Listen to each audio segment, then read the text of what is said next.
to know that more than 23 vaccines contain cells, cellular debris, protein, and DNA from aborted babies. Someone who chooses to vaccinate might say, but they only use cell lines from 2 aborted babies in the vaccines.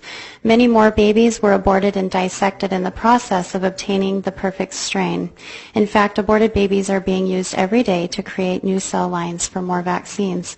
So who are these babies who never received a name and are only known by a scientific reference?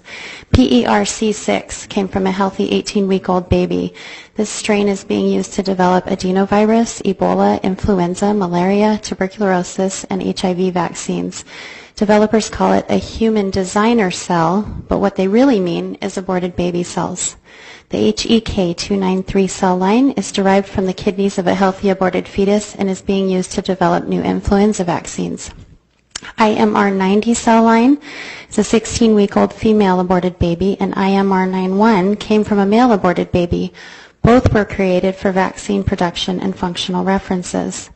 WI38, a 16-week-old female baby who was aborted in Sweden because the parents felt they had too many children. The baby was packed on ice and sent to the United States where it was dissected.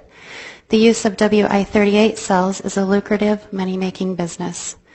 WI1 through WI25 cell strains were derived from the lung, skin, muscle, kidney, heart, thyroid, thymus, and liver of 21 separate elective abortions.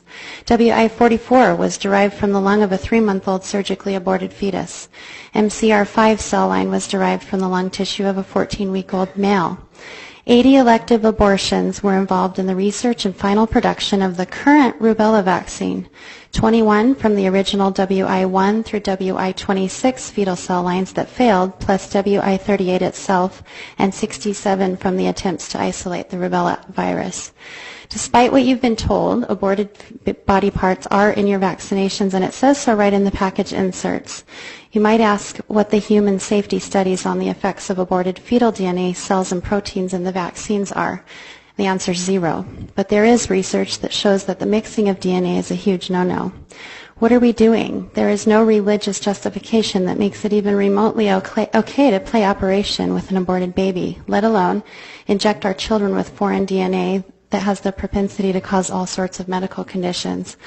I hope you can see the need to keep all exemptions intact and remove this wording of limiting exemptions from your legislative agenda.